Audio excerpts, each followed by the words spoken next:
নমস্কাৰ ইভিনিং হেডলাইন্সৰ সৈতে ষ্টুডিঅত মই মৌসুমী শৰ্মা বৰুৱা আহিছো বিতং খবৰলৈ 15 পৰা 18 বছৰলৈকে ছাত্ৰ-ছাত্ৰীৰ ভ্যাকচিন লোৱাটো বাধ্যতামূলক 3 জানুৱাৰীৰ পৰা 9 জানুৱাৰীলৈ প্ৰত্যেকখন জিলাৰ স্কুলত কোভ্যাক্সিন ভ্যাকচিন দিয়া কাম সম্পূৰ্ণ কৰিব এবাৰ HSLC HS পৰীক্ষা অফলাইনত হ'ব পৰীক্ষাৰ পূৰ্বে দুইটা ভ্যাকচিন ল'ব লাগিব শিক্ষাৰ্থীয়ে 60 বছৰৰ ঊৰ্ধ্বৰ আৰু জৰুৰীকালীন সেৱাত জড়িত লোকক তৃতীয় ড'জ ভ্যাকচিন দিব সংবাদ মেলত এই মন্তব্য স্বাস্থ্য মন্ত্ৰী কেশৱ মহন্তৰ আমি দেখিবলৈ পাইছো পৃথিৱীত যথেষ্ট পৰিমাণে বিশেষকৈ ইউৰোপিয়ান কান্ট্ৰি মানে ইউনাইটেড কিংডম ইয়াত যথেষ্টখিনি বাঢ়িছে এই কেইদিনৰ ভিতৰতে তাত 59 লাখলৈ সংক্ৰমণ বাঢ়িছে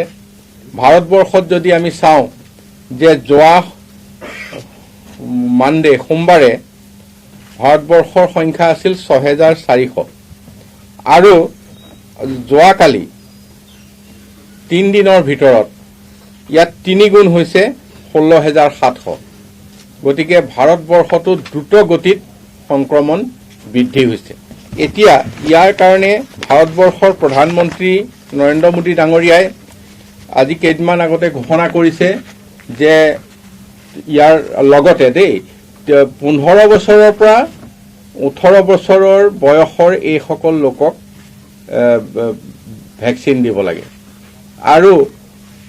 এটো অহা 3 জানুৱাৰীৰ পৰা আৰম্ভ হ'ব আজি সেইখিনি বিশেষ কথাৰ কাৰণে আপোনালোকক আমি নিমন্ত্ৰণ জনাইছো ইয়ালে আৰু 10 ডিসেম্বৰৰ পৰা 60 প্লাস আৰু লগতে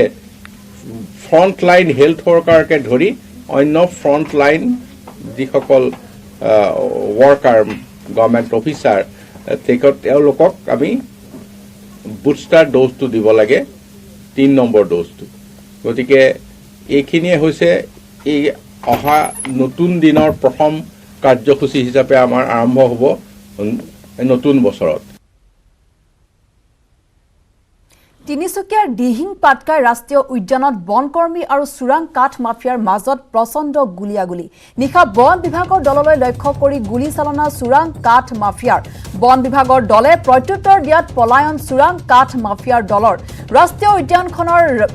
বাঘ নলাৰ সমীপত এই ঘটনাৰ পিছতে বন বিভাগ আৰু আৰক্ষীৰ অভিযান নিশা হোৱাত চুৰাং কাঠ মাফিয়াৰ সন্ধান নাপালে বন কৰ্মীয়ে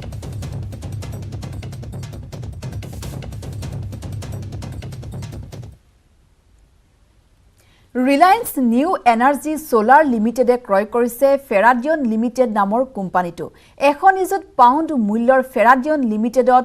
RMSL নতুনকৈ বিনিয়োগ কৰিব 15 নিযুত পাউণ্ড কোম্পানীটোৰ ব্যৱসায় ত্বৰান্বিত কৰাৰ বাবে এই ধনৰাশি ব্যয় কৰা হ'ব ফেৰাডিয়ন লিমিটেড সোডিয়াম আয়ন বেটাৰী বনোৱা বিশ্বৰ শীৰ্ষৰ কোম্পানীসমূহৰ ভিতৰত এটা ব্ৰিটেইনত সোডিয়াম আয়ন সেল নিৰ্মাণকাৰী কোম্পানী ফেৰাডিয়নে আৰম্ভণিতে কৈছিল যে তেওঁলোকে ভাৰতত মেনুফেকচাৰিংৰ সম্ভাৱনাৰ সন্ধানত আছে কোম্পানীটোৱে কয় যে সোডিয়াম আয়ন বেটাৰীৰ কৌশল লিথিয়াম আয়ন বেটাৰীৰ তুলনাত অধিক উন্নত ই বিশ্বজুৰি অটোমোবাইল ষ্টৰেজ আৰু মোবাইল ক্ষেত্ৰখনত বিপ্লৱ আনিব পাৰে ভাৰতীয় বজাৰত গুৰুত্বপূৰ্ণ ভূমিকা পালন কৰিব পাৰে নতুন বেটাৰীয়ে ভাৰতৰ অটোমোবাইল খণ্ড এতিয়া দ্ৰুত গতিত ইলেক্ট্ৰিক বাহনলৈ পৰিৱৰ্তিত হৈ আছে আৰু ইলেক্ট্ৰিক বাহন টেকনলজিক দ্ৰুত গতিত আকোৱালি লোৱা দেখা গৈছে সেইবাবে নতুন কৌশলৰ বেটাৰীয়ে ভাৰতৰ পৰিৱৰ্তিত বজাৰত এক গুৰুত্বপূৰ্ণ ভূমিকা পালন কৰিব পাৰে ফেৰাডিয়নৰ সোডিয়াম আয়ন কৌশলে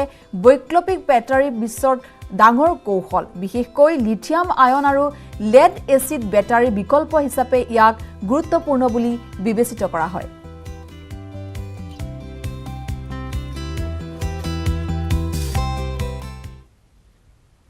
তেজপুৰত বছৰৰ অন্তিম দিনটোতো চলিল প্ৰশাসনৰ উচ্ছেদ অভিযান উৰিয়ামগুৰিত প্ৰশাসনে উচ্ছেদ চলালে 52টাকৈ ঘৰ 4 লেনৰ বাবে অধিগ্ৰহণ কৰা ভূমিত একাংশ লোকে অবৈধভাৱে ঘৰ নিৰ্মাণ কৰাৰ অভিযোগৰ ভিত্তিতে শোণিতপুৰ জিলা প্ৰশাসনে এনেদৰে বছৰৰ অন্তিম দিনটোত চলালে উচ্ছেদ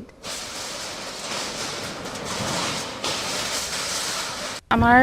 এটো এয়াৰ ফোৰ্সৰ বেক সাইড পৰে বাউন্ডাৰী ওয়ালৰ পৰা এটো 900 মিটাৰ এটা ৰেডিয়াস হয় আৰু এতিয়া এয়াৰফ'ৰ্চৰ পৰা আজি 3 দিন হ'ল তেওঁলোকৰ পৰা এখন পিটিশ্যন আহিলে যে ইয়াতে কিছুমান তেওঁলোকৰ 900 মিটাৰ ৰেডিয়াছত একচুৱেলি কোনো ধৰণৰ নিৰ্মাণ কাৰ্য 2018 চনৰ পৰা বন্ধ আছে ডিউ টু ছিকিউৰিটি ৰিজন আৰু তেওঁলোকৰ নিজৰ কিবা কিবি হেৰি কাৰণে মাজতে মানে আমাৰ ইয়াতে অলপ একুইজিশ্যনৰ কাম আৰম্ভ হৈছিলে একুইজিশ্যনৰ কাম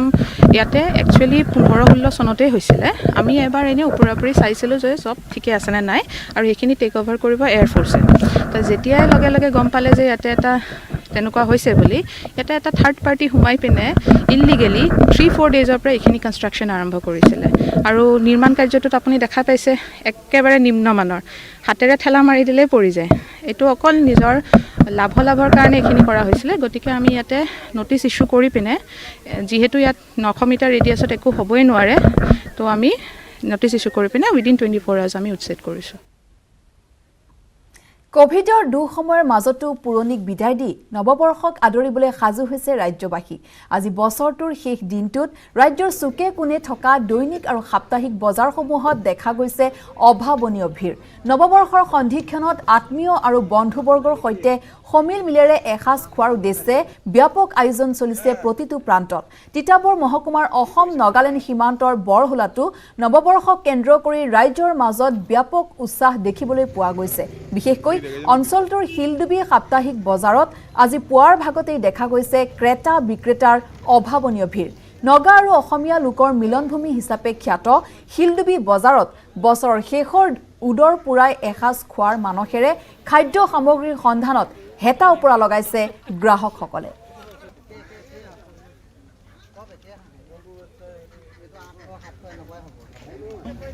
আৰু এই সন্দৰ্ভত আমাৰ সাংবাদিক অনমোল যাদৱৰ এক বিশেষ প্ৰতিবেদন আগবঢ়াইছে কৰোনা বিভীষিকাৰ মাজতো নৱবৰ্ষ উদযাপন কৰিবলৈ ব্যাপক প্ৰস্তুতি চলাইছে তিতাবৰ মহকুমা অন্তৰ্গত শিলডুবিৰ বাসী ৰাইজে মই বৰ্তমান উপস্থিত আছোঁ তিতাবৰ সীমান্তৱৰ্তী শিলডুবি এই এখন সাপ্তাহিক বজাৰত যথেষ্ট সমাগত নৱবৰ্ষক আদৰিবলৈ যথেষ্ট ৰাইজৰ ইয়াত ভিৰ পৰিলক্ষিত হৈছে মোৰ লগত স্থানীয় ব্যক্তি আছে তেওঁৰ পৰা মই দুআষাৰ জানিবৰ চেষ্টা কৰিম কেনেদৰে যাৰা প্ৰস্তুত কৰিছে নৱবৰ্ষক আদৰত আপোনালোকে যথেষ্ট ৰাইজৰ ভিৰ পৰিলক্ষিত হয় জয় জয়তে মই সমগ্ৰ অসমবাসীলৈ মই নৱবৰ্ষৰ শুভেচ্ছা জ্ঞাপন কৰিলোঁ সঁচাকৈ এই আগন্তুক যি নৱবৰ্ষ আজি বিগত দুবছৰৰ যে কৰোনাত ব্যতিব্যস্ত হৈ এই বছৰ আমি বৰ্তমান আগন্তুক দিনত হয়তো আকৌ বন্ধ হোৱাৰ আশংকা আমি বহি ৰাখিছোঁ তথাপিও ৰাইজৰ উৎসাহটো যথেষ্ট দেখিছোঁ এইকাৰণে দেখিছোঁ যে ৰাইজে আজি দুবছৰে একেবাৰে ভিতৰত সোমাই থকাৰ দৰে থাকিল গতিকে এই যি খোলা এটা সময় আহি পৰিছে মানুহৰ মনটো অলপ মানে প্ৰফুল্লিত হৈছে গতিকে এই নৱবৰ্ষ সকলোৱে অন্তৰ খুলি মানে উদযাপন কৰিব বুলি আমি অনুমান কৰিছোঁ আৰু লগতে বৰ্তমান আমি যিডোখৰ জেগাত থিয় হৈ আছোঁ সঁচাকৈ এই জেগাডোখৰ হৈছে আমাৰ যোৰহাট ডিষ্ট্ৰিক্টৰ একেবাৰে এটা মানে বনভোজস্থলীৰ মুখ্য স্থান বুলি ক'লেও বেছি কোৱা নহয় গতিকে সমগ্ৰ অসমবাসীয়ে এই নতুন বৰ্ষটি অন্তৰ খুলি সুখেৰে উভৈনদী হৈ পৰক তাৰেই কামনা কৰিছোঁ বিশেষকৈ এটা কথা উল্লেখ কৰিব লাগিব যে শিলডুবি নগা আৰু অসমীয়া এটা মিলনভূমি স্থল বুলিকৈ কোৱা হয় কাৰণ ইয়াত নগা আৰু অসমীয়া যিটো ভাতৃত্ববোধ এনাজৰীয়ে সদায় বান্ধ খাই আছে আজি পৰ্যন্ত কোনো ইয়াত সীমা বিবাদক ধৰি কোনো ইয়াত বিবাদ হোৱা নাই সেইকাৰণে এই বজাৰটো দৰাচলতে ক'ব লাগিব অসমীয়া আৰু নগাৰ এটা ভাতৃত্ব যিটো বান্ধোন তাক এনাজৰীডাল বান্ধি ৰাখিছে পৰৱৰ্তী খবৰ নেপালী সাহিত্যৰ বিশিষ্ট সাহিত্যিক ছবিলাল উপাধ্যায়লৈ সাহিত্য অকাডেমি বঁটা নেপালী ভাষা সাহিত্যৰ বাবে ছবিলাল উপাধ্যায়লৈ এই সন্মান উষা অনিৰুদ্ধ কাব্য গ্ৰন্থৰ বাবে সাহিত্য অকাডেমি বঁটা বহুকেইখন উপন্যাস নেপালী ভাষালৈ অনুবাদ কৰিছে ছবিলাল উপাধ্যায়ে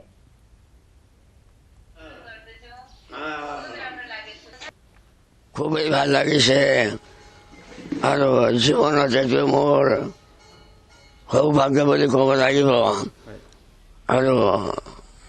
মই আৰু কি ক'ম মোৰ ভাষাই নাহে এতিয়া অকল মাত কম মাতিব নোৱাৰোঁ গতিকে মই বেছি কথা ক'ব নোৱাৰোঁ ভাল লাগিছে খুবেই ভাল লাগিছে এই জীৱনত বৰ্ষত আৰু এটা কাব্য সেতু আছিল তাৰো লগে লগে দুইটাই চলিছে কিন্তু এইটোৱে ভোট জিকিলে দুটা লগে লগে চলিছিল গতিকে এই বানৰজাৰ সময়ৰ কথা ইয়াত আছে আৰু এটা আত্মকথা চলি আছে আৰু কবিতা চলি আছে আৰু সমালোচনা নিবন্ধ 3-4খন কিতাপ এতিয়াও চলি আছে মই মোৰ জীৱনত এইটোৱে ডাঙৰ এটা উপলব্ধি হ'ল ডাঙৰ সন্মান এটা পালোঁ এই বয়সত মই আশা কৰা নাছিলোঁ তথাপিও হ'ল ভগৱানৰ কৃপাত গতিকে খুবেই ভাল লাগিছে খুবেই আনন্দ লগতে নতুন বছৰৰ মুখামুখি হিচাপত মই পোৱাটো বৰ খুব সৌভাগ্যজনক বুলি ভাবিছোঁ এক গুৰুত্বপূৰ্ণ খবৰ নীলাচলৰ বুকুত নিশা দুৰ্বৃত্তৰ আক্ৰমণত নিহত এজন পাণ্ডু কামাখ্যা সংযোগী পথত কৰ্মৰত শ্ৰমিকৰ দলক আক্ৰমণ দুৰ্বৃত্তৰ অচিনাক্ত দুৰ্বৃত্তৰ দলে তলা ভাঙি প্ৰৱেশ কৰে শ্ৰমিকৰ কেম্পত হাতত দা কুঠাৰ লৈ অতৰ্কিতে আক্ৰমণ চলায় শ্ৰমিকৰ দলটোক প্ৰাণ ৰক্ষা কৰিবলৈ দুমহলীয়া অট্টালিকাৰ পৰা জপিয়ালে শ্ৰমিক কেইজনে ঘটনাত গুৰুতৰভাৱে আহত 3জন শ্ৰমিক আটাইকেইজনক জিএমচিএইচত ভৰ্তি কৰে যদিও এজনৰ মৃত্যু ঘটে নিহত শ্ৰমিকজনৰ নাম ৰূপচান্দ আলী আহত 2জন খাইৰুদ্দিন আৰু সাহিল হুছেইন শ্ৰমিকৰ চিঞৰ বাখৰ কৰাত স্থানীয় লোক ওলাই অহাত পলায়ন কৰে দুৰ্বৃত্তৰ দলটো